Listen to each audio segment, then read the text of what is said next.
What a great turnout for December's episode of Mesa Morning Live. Good to have you here. Thanks so much for getting up in this cold Arizona weather. Hey. Speaking of cold, we're going to top off the call. Hey, how about a big round of applause for Village Inn? That's who did our breakfast this morning. How good was that? Biscuits and gravy on a cold December morning? Come on.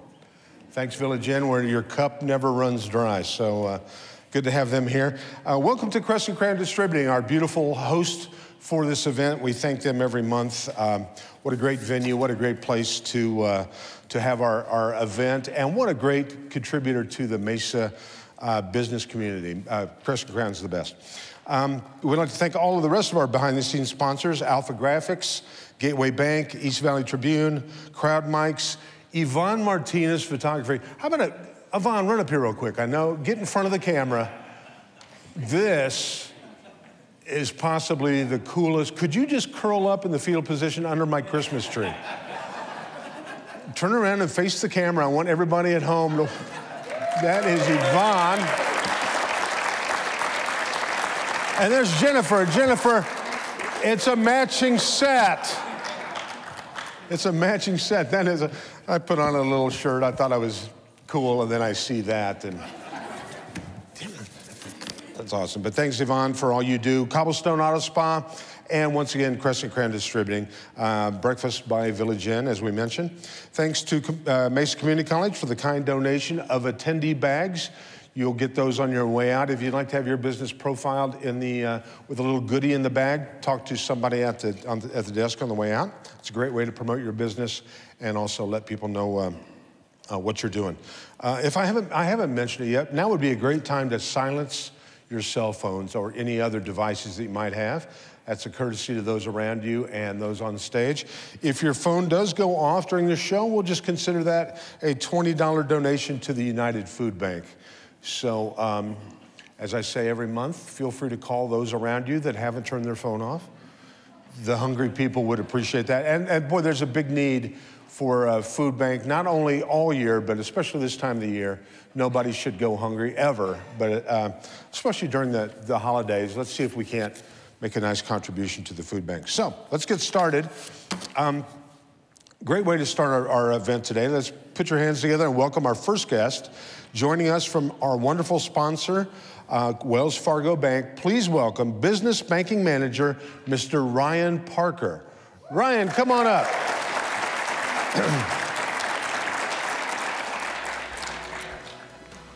Ryan is evidently bringing a guest I was not aware of. Yes, I am. Ryan, welcome. A couple guests, thank you. Oh, cool, a cookie jar. It's a cookie jar. And you have to have a pony to pull the stagecoach, so I brought Shamrock with me. If you're not familiar with Wells Fargo's ponies, we commemorate a pony every year, and this is Shamrock. He pulled the stage in 1913 in St. Louis.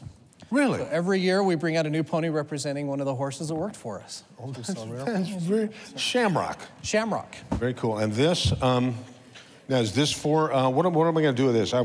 Is there any, no cookies in here? There's no cookies. All right, well then I don't really care about it. No, I'm totally just kidding. We are going to give that away, though, so those cards, we'll do a drawing when you're ready at any time. Feel free to pull out one of those cards, and we'll give that There's away. cards in there, so we'll reach in there and pull this out. Tell us a little bit about what you're doing at Wells Fargo, how you fit into this, and kind of an overview of Wells Fargo and the business community. Sure. So I'm a business banking manager. I support the East Valley, managing commercial bankers who support customers here that typically do between anywhere $2 to maybe $35, $40 million in revenue. And we have local relationship managers that take care of everything that business may need right here in the community, go to their offices, be there for them. So that's what I do. Wells Fargo is very focused on small business. Last year we did just over 300 small business loans for a total of a little over $100 million. So we're very focused on driving business in the community, all done by local bankers. All decisions are made here related to those. What kind of businesses? Do you literally mean all kinds? Everything from, you said from 2 to 30 million? That's what I work with. I mean, now, Wells when you say Fargo, 2, you don't mean $2, you mean 2 million. Yes, I mean 2 million, that's correct. Because otherwise I was in. You're in. But we will take, if you've just made your first dollar, we're still happy to help in any way. So we do small business loans from anyone that just started up to multi-million-dollar corporations. I just work with the $2 million to $30 million segment. Oh, very cool. Yeah. So what, if somebody's interested in your services, how do they get the ball rolling? Any way they can think. We have online access. We have 241 locations here in Arizona. Hopefully there's one with not more than maybe a half a mile or a couple of miles from your house. We try to be as close as we can. So come into any bank branch, go online. If you put in any questions online, it will direct you directly to me, to someone like me in your area, to your local branch. We'll find a way to be there for you. Awesome. Well, you know, a lot of people, before they want to do business with somebody, they want to know about their personally. Sure. So tell us a little bit about you. Where are you from? What's your background? So I'm a family man. I've got my wife and 3 kids. I don't have my wife. I luckily convinced her to be with me. So I have a wife and three children, 11, 9, and 7. I was born and raised in Salt Lake City, and most of my family actually lives here now. I live in Gilbert, so just down the street. A little bit of history with me. The show asked a little bit about me. It comes out often quicker than I like. I used to compete competitively as a Latin ballroom dancer. When I look at you, I think Latin ballroom dancer. Yeah, the white redheaded guy. The ginger Latin bald-headed dancer guy. So my parents met on the BYU ballroom dance team, and so they thought when I was a kid I had to learn how to do it, and I recognized quickly it was a great way to meet very beautiful women. So it worked out well. That's how I met my wife. So we competed competitively, and I won the nationals when I was 15. So I was a national junior Latin champion. Oh, wow. That is so weird, because me too. And if we only had more time, you and I could show. We could. We'd put a show on. Yeah, no, that's... Is there any... you know I got to ask this.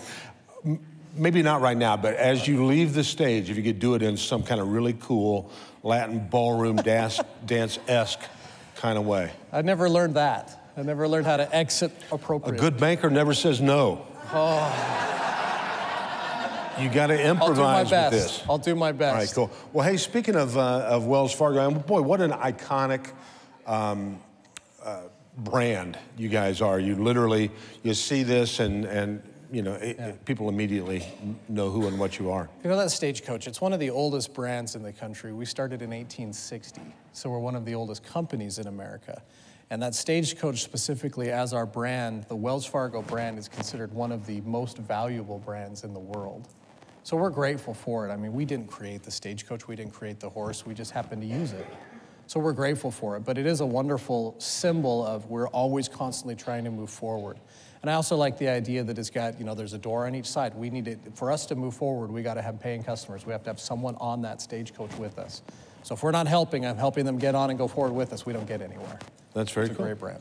Well, let's reach in and pull out a lucky, I'm going to let you reach in and pull out a name, and somebody's going to go home with this iconic logo, and it's going to be, dance on over here and reach in. Okay, we have Susan Carlin from Helen's Hope Chest. Susan! That is perfect. We'll make sure that Susan gets that. Yeah. Thank you very much. Thank you. Any parting shots? Anything that you'd like to say? Do a quick little 30-second commercial for why somebody should come see you. Well, frankly, we're just grateful to be part of the community. There isn't a better way to say that. We really do want to help anybody that we can with their banking needs. We're a full-service financial organization, so it doesn't matter if you do just need a simple checking or savings, a 401k plan, a 503c, something for your children's, your kids, whatever you want to do. We're happy to be there, and we're happy to be part of the community. That's why we're here with Mesa. We want to drive businesses and see growth right here in our community. That's awesome. Well, you guys are a big sponsor every December. This is kind of a tradition, so thanks for keeping it going, and we'll see you next year. And Bob, do you have any kind of Latin, kind of a cool... Good. Thank you. Thank you. But feel free to dance off a cappella. I will. Thank you very much. That was awesome.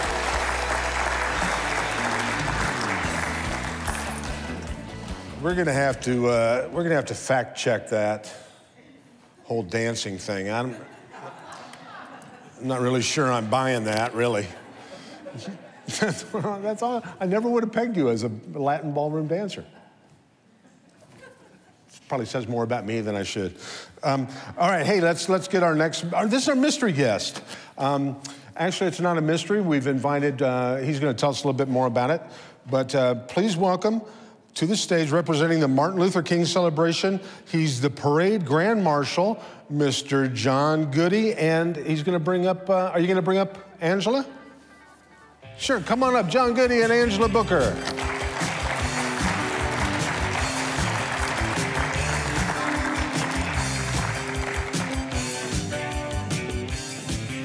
Come on, Angela. Come on in. Welcome to Mesa Morning Live. Thank you. Mr. Goody, good to have you here. Thank you. Thank you. Welcome, and tell us what's going on with the MLK parade.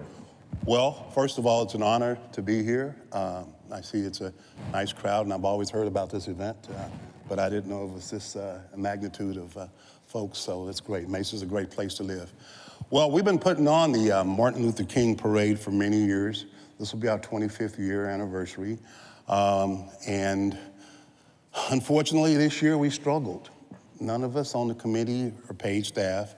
There's about 12 of us, and for years we've been getting sponsorships from certain banks and certain car dealerships, just people who wanted to show the diversity in Mesa through the parades, the festival, and the breakfast. But we were getting ready to pull the plug, and finally the city of Mesa, bless their hearts, came to our rescue. And the parade will be held January 15th on Monday. And we're excited because I don't know if any of you guys or ladies been to our parade, but there's almost 70 entries.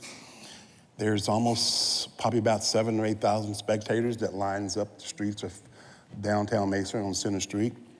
We've had all different kind of routes, and because of the light rail, our routes have changed. But we're really glad to put on this event to just celebrate, not only Dr. King, but his dream, his legacy, and his vision. So we're excited. Well, that's great. Well, I know it's not just a parade, but there's also some other peripheral things that go on with that. Am I right? Well, it's going to be the parade, and then afterwards, unfortunately, we used to have a festival, but because of the budget, we're going to only limit that to a little presentation at the Arts Center at the front stage that's located right close to Main. It'll be an hour program, and so that's kind of. And you mentioned January 15th. What time does it kick off? What time does it start? Parade kicks off at 11, and it should end at 12, and then at 12 to 1, we'll be having our festival. So we're excited, and I know you mentioned that I am the Grand Marshal, and I'm honored, and I have to tell you how that came about, because I'm always the one who likes to be last. I never consider myself first. I've been a trench worker. I've been one who's spoken out for many years for the folks who had no voice. You know, I am an advocate of all of God's creations. I don't care what color you are, what religion you are, what race you are, what gender you are. I will speak up and take the front line for you. That's just in my DNA, because I am my mother's son. And please let me apologize for wearing this hat. It was one of the last things my mother gave me before she passed. And I know that in a building you're not supposed to wear a hat, but I want to apologize for that because I love my mama. I am a mother's baby boy, and any of you mothers out there, if you can feel me, and any of you guys who have lost your moms, you know, that's just something that you just can't get over. So I want to apologize for wearing that hat. That's awesome. Thank you. And like I was saying, when we had our meeting with the city over a conference call on Tuesday, so we were going to have the parade, so the suggestions came for Grand Marshal. So my first suggestion was, like him and hate him, and nobody hates him, but I wanted Senator John McCain to be our Grand Marshal, because we know his days could be numbered, and ours, we don't know when the Lord's going to call us, but I wanted Senator McCain. And then I suggested Senator Jeff Flake. Like him or hate him, I think he's a very honorable man, and he's an East Valley resident. And then I suggested the Navajo Code Talkers, because they're right, some of them are right here on the reservations. And since they were honored, I figured it'd be a good way for us to honor Mesa, Arizona, to honor these brave men. And the phone became silent. And there was about 8 people on the line, and they said, John, we've already got a Grand Marshal. And I said, who?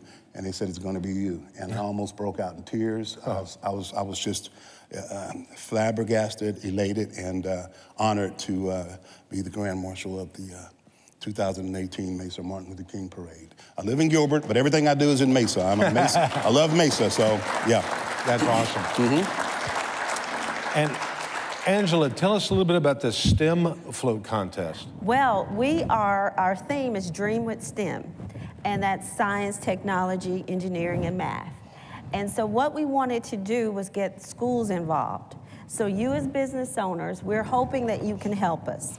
We want to get 5 schools to build a float that has to do with science, technology, engineering, and math. And we're asking you to help us do that and provide the funding to help us not only give them the money to build the float, but also to give them a small grant in that area. So we need 5 businesses who are willing, and you can pull up as businesses to come up with $2,500 so we can help the school and provide them with the funding that they need to build the float. We want them to look at the float and build it in terms of something that Dr. King would have inspired them to do in the area of science, technology, engineering, and math. As you all know, he won the Nobel Peace Prize, and he graduated from college as a teenager. So we want to encourage the kids to build things that will help us in the future, to come up with some really good ideas, to encourage people to go to school, to go get those degrees in areas where normally in technology people may not be looking at. So that's what we want you as a business community to help us to encourage the schools to build. They will have 2 weeks to build their float, and it would be a competition. So we're hoping today we can come up with 5 businesses who would love to help us do that and get these kids encouraged in the math and sciences area. That's great, great idea. Are you going to stick around later if anybody's got any questions? Yes, talk to? Okay. yes. John and I will be here. You can't miss John. You might miss me. He's a formidable president. Yes, sir. Let me just add one more thing. I'm going to be the parade grand marshal, and they asked me if I wanted to ride in a convertible. Well, I ride horses, so I'm going to ride my horse in the parade as the grand marshal, and I'm going to be doing it, and I'm so glad we're having this, with the memory of 5 or 6 people who are no longer with us, who helped us get started, and I'm going to have their memory when I'm on that horse, because they're laid interned right down the road at Mesa City Cemetery. The Honorable late Mayor Wayne Brown, Robert Britton, Dave Muth of the Sheraton Hotel, Jerry Brown, Ellen Pence, and there's a few more folks who helped us to get us where we're at, and they're no longer with us. And there's an old statement that says, let the dead take care of the dead.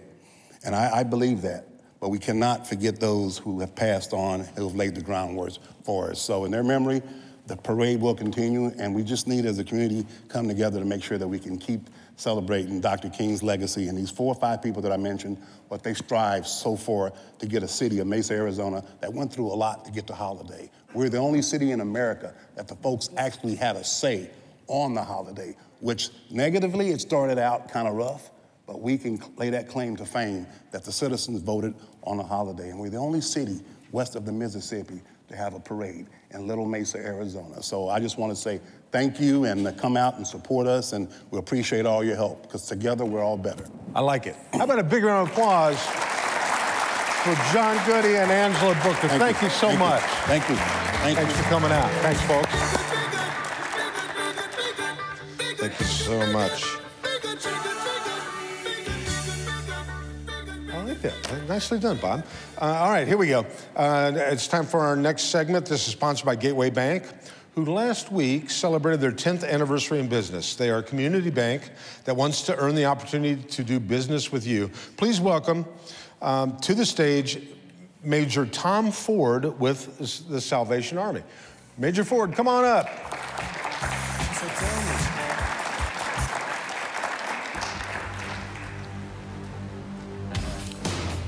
Welcome, sir. Good to have you here.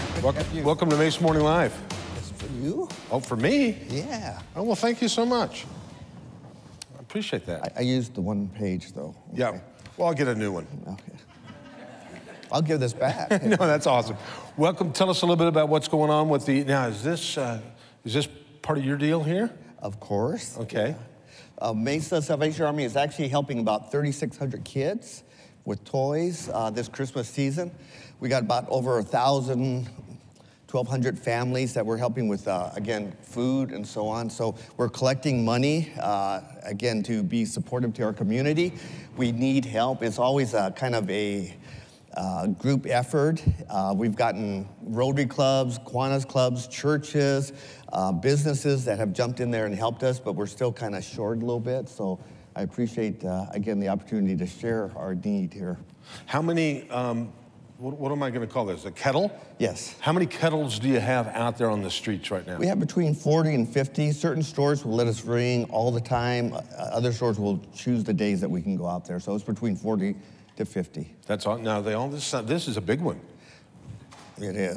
Did you bring it because you knew the amount of money that's in this audience? I knew how generous everybody is here, so yeah.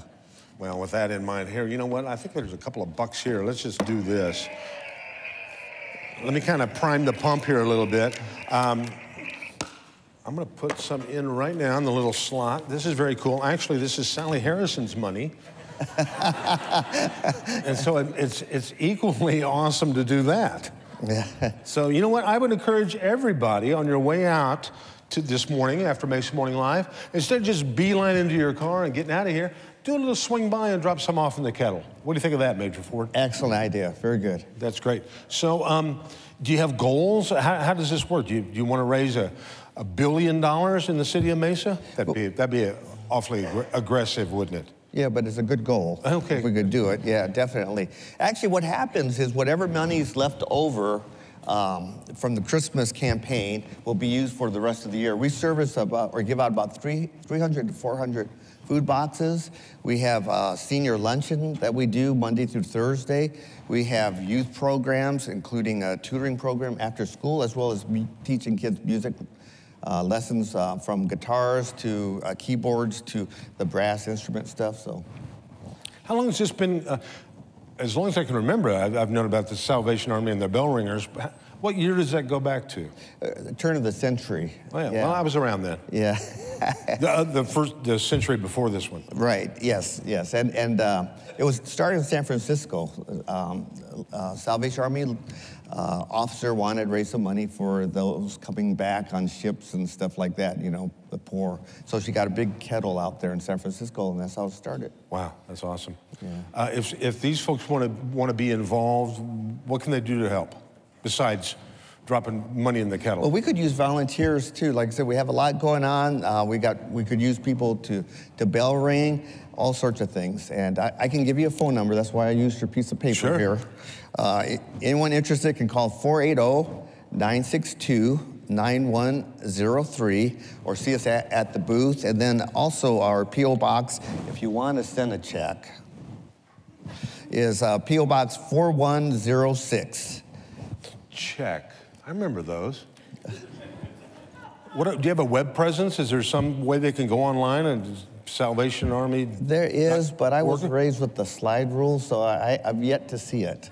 I don't even know how to use it. So, all right, my kind of guy right here. Yeah. Well, we appreciate all you do. I know there's a lot of people. This is a tough time of year for a lot of people. Yeah. And thanks for all you guys do to make it a little bit softer place to land. So thanks for stopping by today. Right. And we encourage you, as we mentioned on your way out, drop a couple of bucks in the kettle. How'd I do? Sounds great. God bless. Thanks, Major Ford. Thank you very much.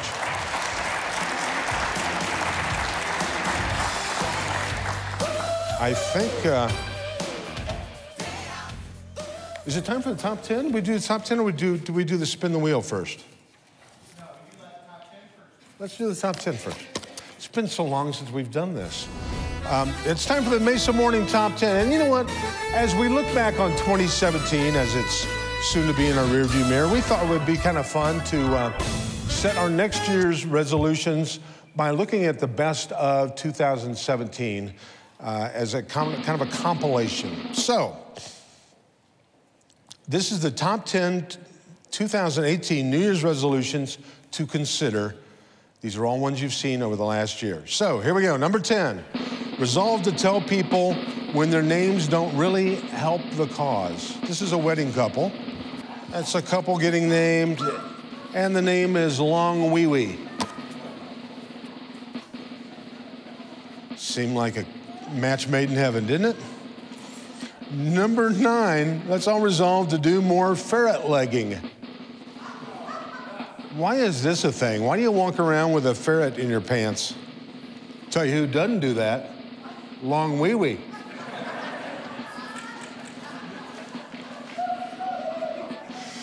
We just thought we'd make the last one the worst one of the year. Number 8, things to resolve. Resolve to not look like this guy at Easter. Don't look at that too long. You will have nightmares, I promise. Look at that kind of, what a weird dude that is. Number 7, resolve to listen more to your mother. That's a great idea. And the little saying there is, good moms let you lick the beaters. Great moms turn them off first. So if you're a mother, remember that. Number 6 resolution for 2018, resolve to eat or drink better. There we go, pumpkin spice tacos are here. Just kidding, drink tequila.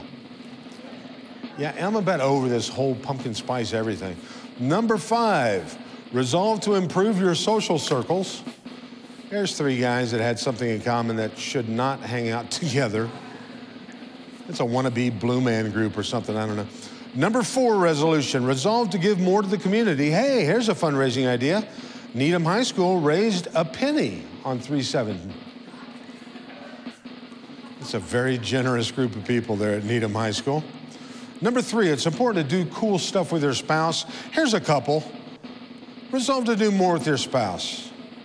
There's a guy carrying his wife through a pool. Not even sure why he would do that or why we would show it. Number 2, resolve to travel more. There you go.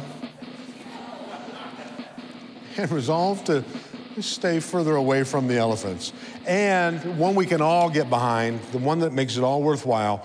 Number 1, resolution, resolve to be at every episode of Mesa Morning Live in 2018. How about a big round of applause for our top 10? We'd like to thank East Valley Tribune for sponsoring the top 10 list. Thank you so much. And wow, what a wacky bunch of top 10s we came up with. Okay, it's time for the Wheel of Prizes. Every month we reach into a basket, pull out a winning ticket, and somebody's going to come up here and spin the wheel and win a cool prize worth at least $50 and maybe over $1,000 worth of goodies. So I'm not looking. I'm going to shake this up. I'm going to reach in. I'm going to pull out the winning number, or winning person is, and I hope they're here, Marilyn Stromsness. Marilyn, come on up. Marilyn is a licensed psychologist. Wow, this could be very good for me. We probably should chat anyway. Welcome, Marilyn. Good to have you here. Pleasure to meet you, and thank you. Good morning, and welcome to Mesa Morning Live. Tell us a little bit about who you are and what you do. I'm a licensed psychologist here in Mesa, Arizona. I have a home-based private practice, and I mostly work with trauma. Not all of it, but most of it is traumatic work that I do.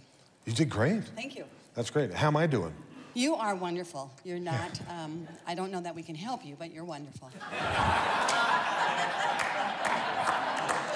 Well, look at the time. Thanks for stopping by. Don't know if we can help me. You're not the first one that said that, Marilyn. All right, here's what we're going to do. You're going to spin it toward you. By the way, this is sponsored by Thompson's Auto Repair and Towing. So they do a great job. All you're going to do is you're going to spin this toward you. Don't go crazy and spin it where it rolls off and it goes in and hurts Bob. And this, evidently, the guy that brings our arrow couldn't make it today. So Bob crafted a fancy one. We spare no expense here on the wheel of death. Spin this your way. Whatever it lands on, you're going to win. And if where's the jackpot? Jackpot's right here. You win it all. Okay. I don't even know if you can handle that. I don't think I can. Okay. And if it happens to land right here, exactly on a peg, you get the one closest to you. So let me hold the mic in case you don't like what you win. I don't want you to hit me. Yes, I'm ready. Bob's going to play music. Go, Bob. Go, Marilyn. Here we go. Hey, whoa, whoa.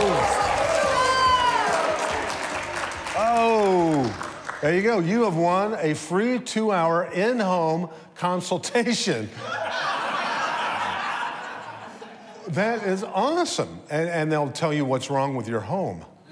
No, I'm kidding. No, this is from Gentle One. So it's a $200 value. So that's awesome. That's something, that's $200 value you didn't have 5 minutes ago. Exactly. Well, thank you, Marilyn. Appreciate you coming by. And we'll make sure. And how about a big round of applause for Gentle One? Thanks, Marilyn. I'm going to hand the microphone back. Don't think they can help me. Okay. That's good to know. I don't think anybody can help me at this point. Well, hey, it's a pleasure. And by the way, if you'd like to have your business highlighted on the Wheel of Prizes, make sure you talk to Bob or Sally or anybody on your way out. We're always looking for people that want to generate more buzz around their business.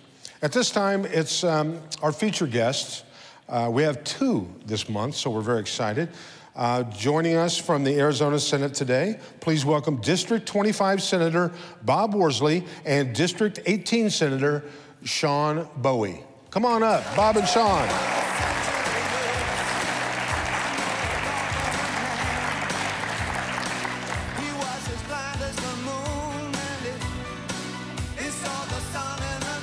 Come on, what is that? Is that a Bowie song? Oh, hey, Bob, good to have you here. We were going to play a little, David Bowie. Any relation? Oh, yeah, no relation, no.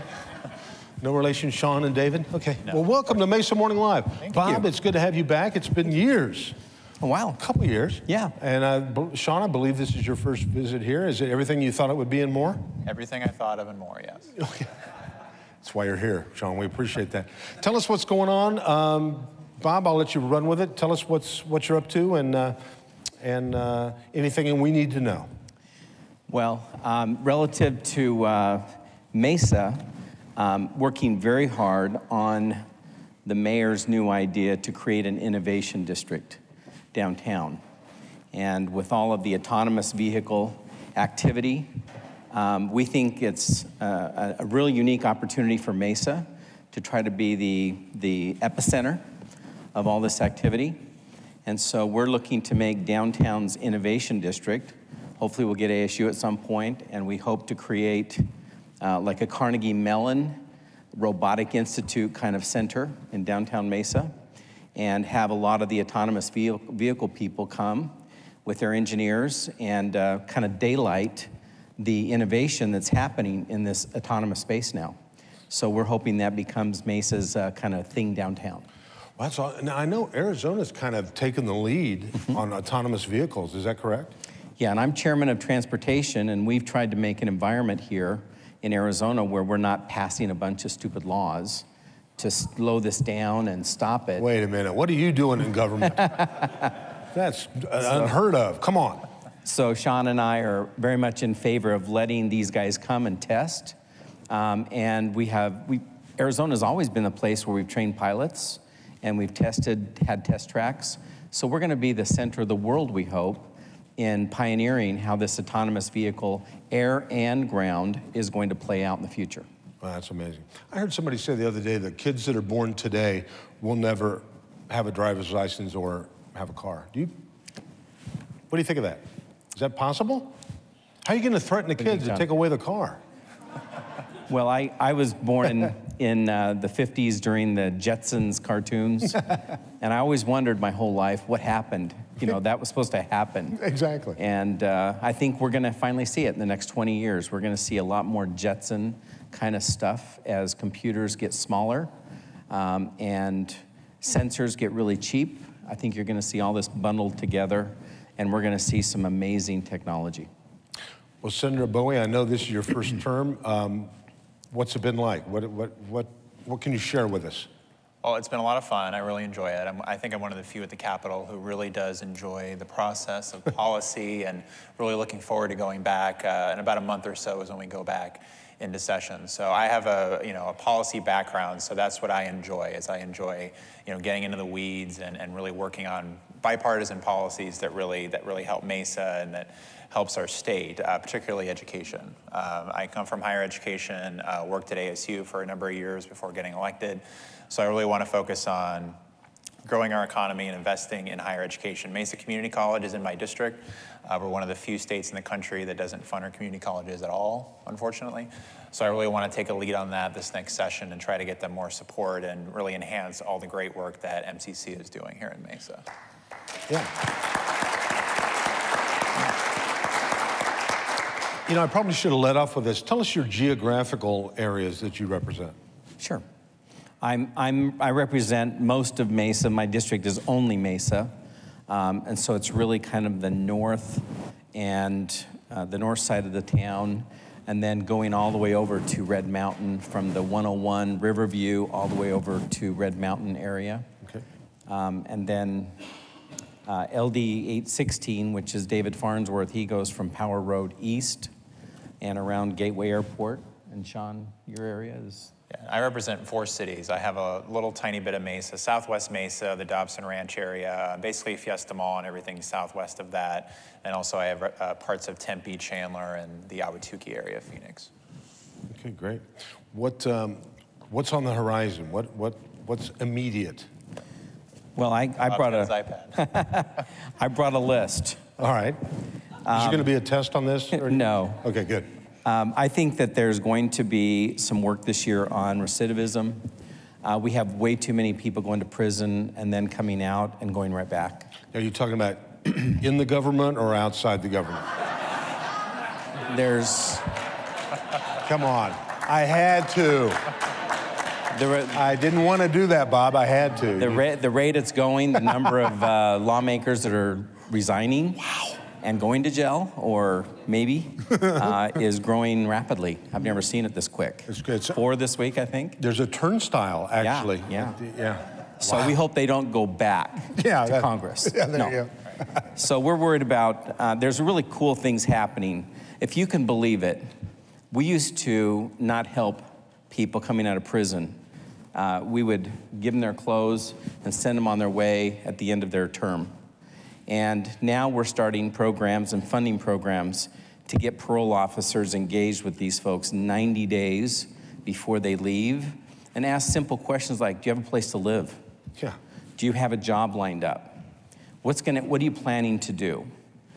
Those kinds of things. Can you imagine? We spend over $1 billion a year in the state, and we've never done just that simple courtesy to people who have done their time and are coming out, and because they have a felony on their record, it's going to be really tough to get a job and to make a living. So I'm very happy that we're starting to turn our attention to stopping the recidivism where they come out, they get bummed out, they can't get a job, they do something wrong, and they're back in prison. Yep. So we need to stop that. The other thing I think that's going to happen is that there's going to be an opioid push. The opioid epidemic will take 800 Arizona lives this year. Wow. 800. I think that's close to how many people die on the highways. And so what are we going to do as a country from people that get back surgery, knee surgery, they get on Percocet or Oxycontin, and then it just is easy to stay on, and after a short period of time, you're addicted. Yeah. And just great people, good friends of mine, have died from being addicted with back pain that they couldn't endure using these drugs and then couldn't get off. So that's going to be something I think you're going to see. I think you're going to see a lot of sexual harassment.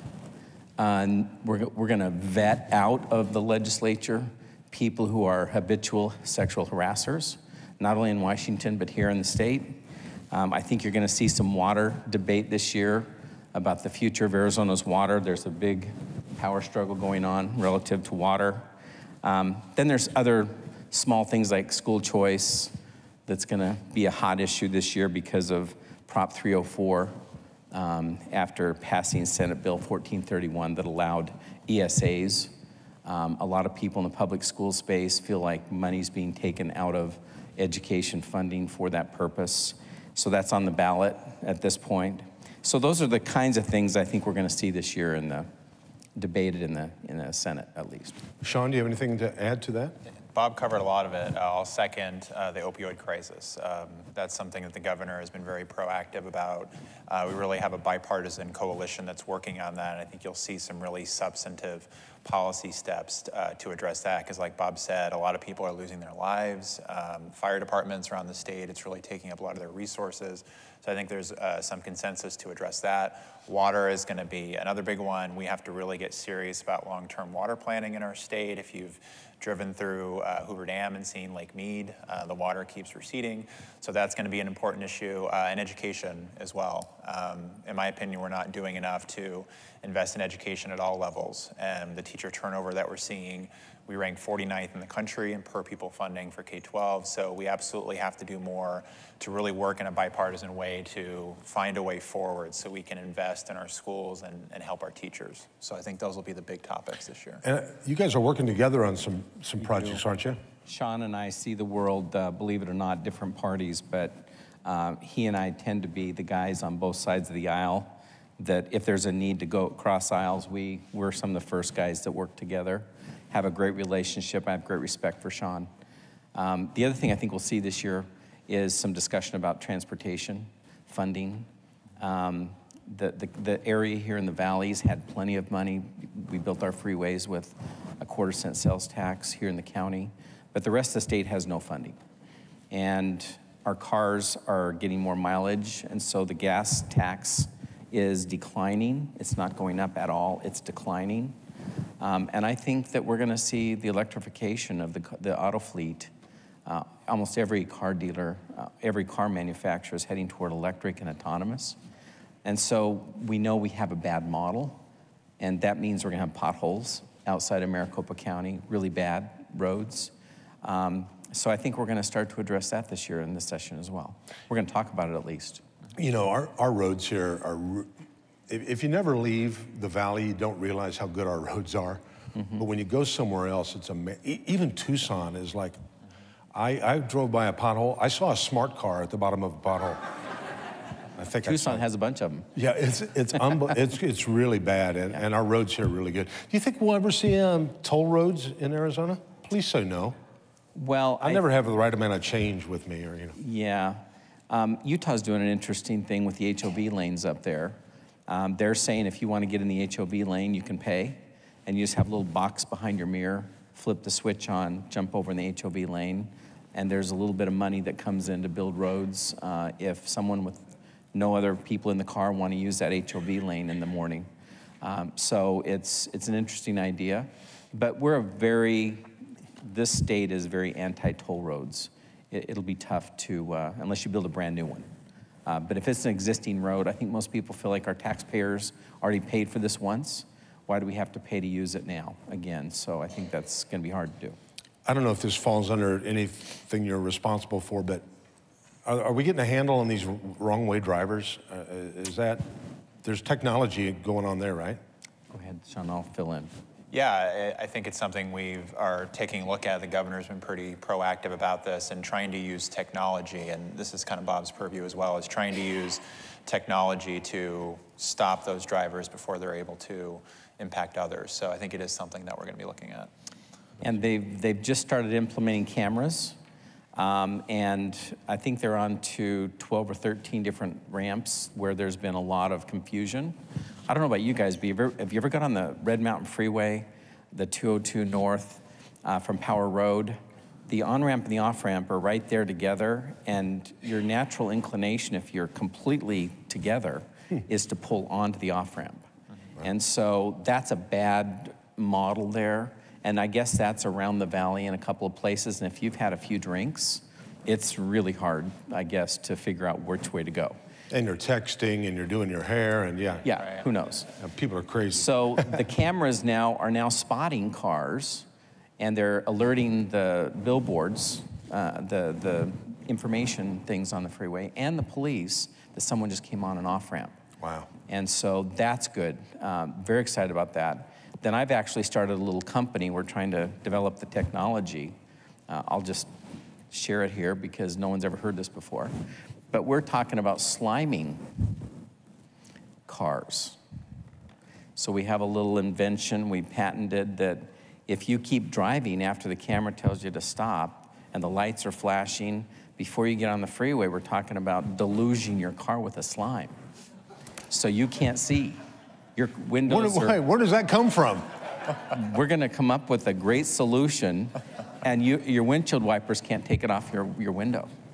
And so you have to pull over. You like that? That's one way to do it, yeah. I'm going to have to try that. No, that is crazy. Well, good for you. That's a great idea. We're trying to come up with a way to keep those cars off the road. Well, that'll do. You'll think, what kind of bug did I just hit? A big slime bug. Well, now you're an idea guy. Yeah. Now we know you from your days when you were the creator of the Sky Mall. Yes. So, and then the time came and went. Yep, 25 years. Really? Was it in the? Wow. 25 years. So it was just a crazy idea on an airplane coming from Seattle to Phoenix in 1989 in September. We started the business in January, and we had 90-some% market share the rest of the time. Wow, that's awesome. So now that's come and gone. It's come and gone. There'll never be another Sky Mall kind of thing, will there? There is a skymall.com that bought the name, and they use it just online, but it's not on the aircraft. I think today on the aircraft with GoGo and other Wi-Fi technologies, there's no need to have extra paper there. You can go anywhere you want online. Yeah, exactly. So now what are you up to besides the slime idea? You're also got something else going on. What's up in Bob's world? I'm going to start following you more. Well, we're acquiring downtown properties in Mesa. Monday we close our 9th building, and we're bringing great restaurants to downtown Mesa. Really? And I know this is Mesa here, and some people live in Gilbert. But we've been shamed for too long with downtown Gilbert showing us up. So we're going to make downtown Mesa more cool than downtown Gilbert.